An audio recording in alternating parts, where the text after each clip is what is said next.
একজন মানুষ যিনি তোমাকে পৃথিবীতে আসার আগেই ভালোবাসতেন, যিনি তোমার জন্যে নিজের ঘুম ত্যাগ করেছেন, যিনি তোমার কষ্ট নিজের বুকে নিয়ে হাসি মুখে থেকেছেন, তিনি তোমার মা। কিন্তু আজ একটি কঠিন প্রশ্ন, আমরা কি কখনো আমাদের মাকে কষ্ট দেই? হয়তো রাগের মাথায়, হয়তো ব্যস্ততার কারণে, হয়তো অবহেলায়। আমরা এমন কিছু কথা বলে ফেলি যা মায়ের হৃদয় ভেঙে দেয়। ইসলাম এই বিষয়টিকে কতটা গুরুত্ব দিয়েছে জানেন? আল্লাহ তাআলা কোরআনে বলেছেন, তোমার রব আদেশ করেছেন তোমরা তাঁরই ইবাদত করো এবং পিতামাতার সাথে সৎ ব্যবহার করো। তাদের কাউকে উফ পর্যন্ত বলো না। ভাবুন, উফ শব্দটিও নিষিদ্ধ। তাহলে আমরা যখন রাগ করে কথা বলি, উঁচু স্বরে কথা বলি, তখন সেটি কত বড় গুনাহ হতে পারে। মহানবী সাল্লাল্লাহু আলাইহি ওয়াসাল্লাম বলেছেন, মায়ের পায়ের নিচে সন্তানের জান্নাত। এই হাদিস আমাদের কি শেখায়? এটি আমাদের শেখায় মাকে খুশি করা মানে জান্নাতের দিকে এগিয়ে যাওয়া, আর মাকে কষ্ট দেওয়া এটি জান্নাত থেকে দূরে চলে যাওয়া। একবার একজন ব্যক্তি রাসূলুল্লাহ সাল্লাল্লাহু আলাইহি ওয়াসাল্লামের কাছে এসে জিজ্ঞেস করলেন, আমার সবচেয়ে বেশি ভালো আচরণ পাওয়ার অধিকারী কে? তিনি বললেন, তোমার মা। লোকটি আবার জিজ্ঞেস করল, তারপর কে? তিনি আবার বললেন, তোমার মা। তৃতীয়বারও একই উত্তর, তোমার মা। এরপর বললেন, তোমার বাবা। ভাবুন, 3 বার মায়ের কথা বলা হয়েছে। এটি কি শুধু একটি সাধারণ কথা? না, এটি একটি স্পষ্ট বার্তা মায়ের মর্যাদা কতটা উঁচু।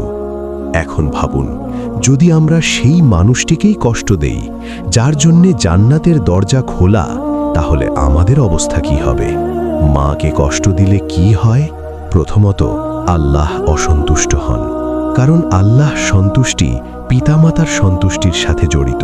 রাসূলুল্লাহ সাল্লাল্লাহু আলাইহি ওয়াসাল্লাম বলেছেন, আল্লাহ সন্তুষ্টি পিতামাতার সন্তুষ্টির মধ্যে এবং আল্লাহর অসন্তুষ্টি পিতামাতার অসন্তুষ্টির মধ্যে।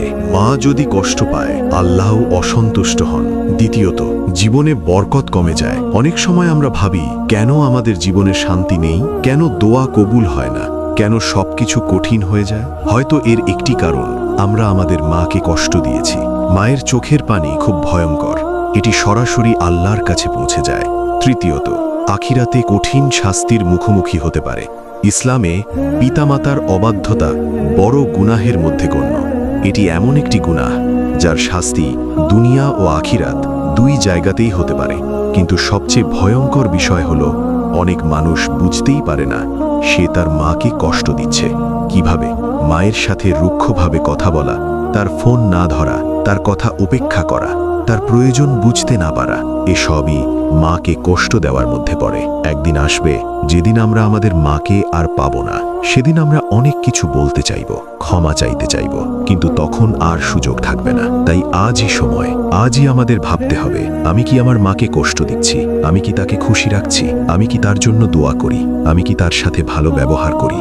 যদি আমাদের মা বেঁচে থাকেন, তাহলে আমরা পৃথিবীর সবচেয়ে সৌভাগ্যবান মানুষদের একজন, কারণ আমাদের সামনে এখনো সুযোগ আছে তার খেদমত করার, তার মুখে হাসি ফোটানোর, তার দোয়া নেওয়ার। আর যদি আমাদের মা দুনিয়া থেকে চলে গেছেন, তাহলেও আমাদের দায়িত্ব শেষ হয়ে যায় না। আমরা তার জন্য দোয়া করতে পারি, সদকা করতে পারি, তার অসমাপ্ত ভালো কাজগুলো পূরণ করতে পারি। শেষে একটি ছোট্ট কথা মনে রাখুন, জান্নাত খুব দূরে নয়, হয়তো এটি আপনার ঘরেই আছে, আপনার মায়ের সন্তুষ্টির মধ্যে। হে আল্লাহ, আমাদেরকে আমাদের মায়ের সাথে ভালো ব্যবহার করার তৌফিক দিন। আমাদের ভুলগুলো ক্ষমা করুন এবং আমাদেরকে সেই মানুষদের অন্তর্ভুক্ত করুন যারা তাদের পিতামাতার সন্তুষ্টি অর্জন করে। আমিন।